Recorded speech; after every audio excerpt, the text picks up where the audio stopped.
Hello student, हम लोग liquids का जो सरफेस टेंशन है उसका एक समरी हम लोग लिखते हैं, राइट। सरफेस टेंशन है क्या, T equal to F upon L. ये F क्या है, फोर्स ऑफ सरफेस टेंशन है। इसका डायरेक्शंस क्या होता है, पैरेलल टू द सरफेस होता है या टेंजेंशियल टू द सरफेस होता है। सेकेंड इसको लिख लीजिए, F force of surface tension parallel और tangential to the free surface. Free surface हम लोगों ने समझ लिया। ये जो फोर्स ऑफ सरफेस टेंशन होता है वो किस पे डिपेंड करता है, लिक्विड्स के सरफेस टेंशन पे डिपेंड करता है और लेंथ पे, जो इमेजिनरी लाइन होती है। ये लेंथ का मोटो सिर्फ ये है कि कितने नंबर्स ऑफ मॉलिक्यूल्स उस लाइन पे लाई करते हैं, राइट। उस लाइन पे कितने नंबर्स ऑफ लिक्विड्स मॉलिक्यूल लाई करते हैं, वही लेंथ, राइट। सरफेस टेंशन में क्या है, ये डिपेंड नहीं करता किस पे, फोर्स ऑफ सरफेस टेंशन पे और लेंथ पे, ये दो पे डिपेंड नहीं करता है। ये डिपेंड किस पे करता है, नेचर ऑफ द मटेरियल पे करता है जिससे लिक्विड्स बनी होती है।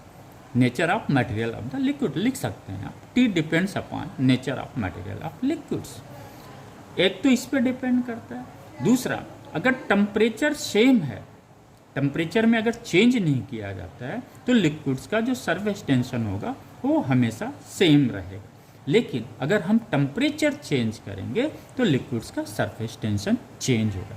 यानी हम कह सकते हैं कि जो सरफेस टेंशन होता है लिक्विड्स का, जो लिक्विड्स के फ्री सरफेस पे हम लोग स्टडी करते हैं, वो दो फैक्टर पे सिर्फ डिपेंड करता है।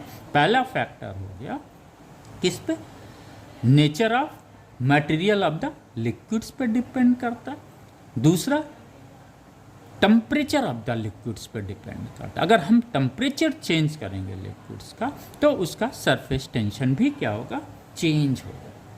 क्लियर हो गया। सरफेस टेंशन क्या है, एक स्केलर क्वांटिटी है। यहाँ पे जो फोर्स हम स्टडी करते हैं ये फोर्स ऑफ सरफेस टेंशन, इसे हम लोग पढ़ते हैं। वो क्या है, वेक्टर क्वांटिटी है। उसका डायरेक्शंस क्या होगा, parallel to the free surface होगा या tangential to the free surface होगा, राइट। तो ये क्लियर हो गया, ये इंपॉर्टेंट है। अगर ये चीज़ें क्लियर है तो जैसे नीट में आया था क्वेश्चन, आप कोई भी क्वेश्चन लगा सकते हैं। अब एक चीज़ और आप देखिए, ये जो फोर्स ऑफ सरफेस टेंशन होता है बच्चों, इसका जो डायरेक्शंस होता है ऑलवेज जो है towards the centre of curvature होता है। यानी अगर हम इसको देखें तो फोर्स ऑफ सरफेस टेंशन का जो डायरेक्शंस होगा टुवर्ड्स द कर्वेचर होगा, towards the centre of curvature होगा। यानी इसका डायरेक्शन समवेयर, अगर ये सपोज यहाँ पे है तो इसका डायरेक्शन ये होगा और परपेंडिकुलर टू द सरफेस होगा।